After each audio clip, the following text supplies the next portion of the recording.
Mr. Chairman, today the world is at an inflection point.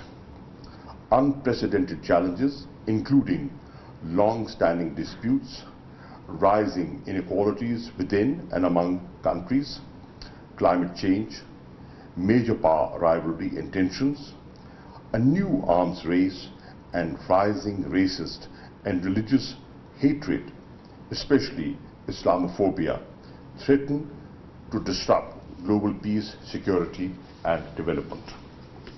COVID-19 has compounded these challenges by revealing the fragilities of the global system for the maintenance of peace and security and promotion of socio-economic development.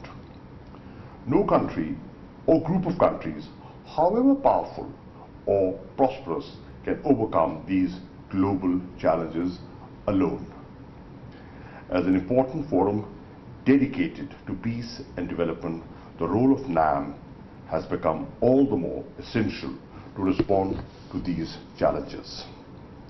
The non-aligned movement has a proud legacy of upholding an international system based on principles and objectives of the United Nations Charter.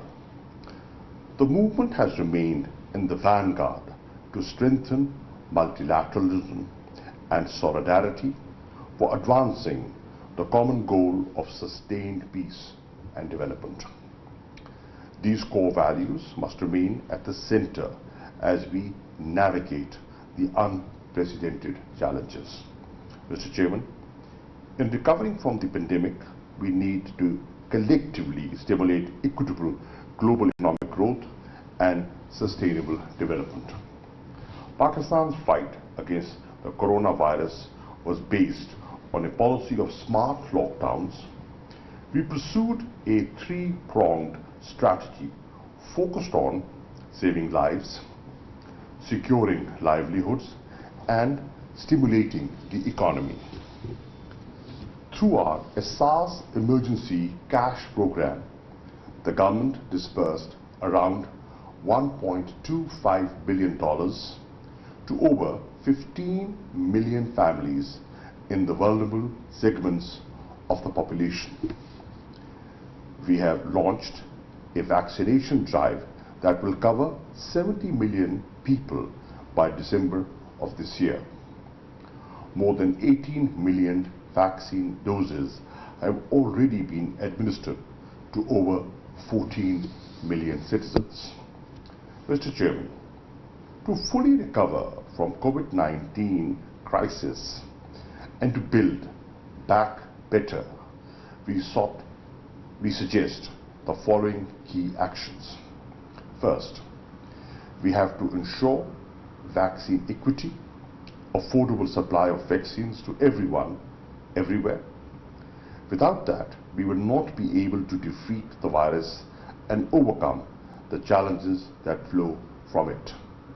Second, we must urgently mobilize the financial resources needed by developing countries to recover from COVID-19 induced recession and to restore them on the path to achieving the Sustainable Development Goals by 2030. Third, we must revive the movement's role in decisively addressing the systemic challenges which have been exposed and exacerbated by the COVID-19 pandemic. Our collective response should avoid partisan objectives and narrow national agendas. The exceptional circumstances call for exceptional solidarity.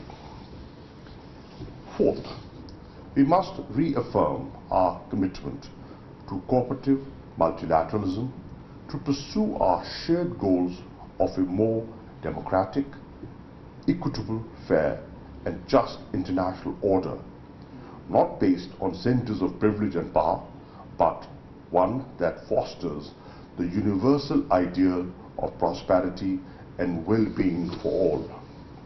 Mr. Chairman, Pakistan deeply values the fundamental ideals of the movement, especially its principled support for the right to self-determination of people living under foreign occupation. It is tragic that the people of Palestine and occupied Jammu and Kashmir are still waiting to exercise their right to self-determination for over 7 decades now. Pakistan calls upon NAM and the international community to secure a just, peaceful and expeditious resolution of these long-standing disputes in accordance with the resolutions of the United Nations Security Council and the aspirations of the people. Mr. Chairman, Pakistan remains firm in its commitment to the non-aligned movement and its founding principles. We will continue to support the movement's efforts towards peace, equality, cooperation and well-being for all. I wish to conclude by thanking the Republic of Azerbaijan for leading the movement through these unprecedented challenges and for convening this meeting to chart the future course of NAM at this critical moment in our world history. I thank you.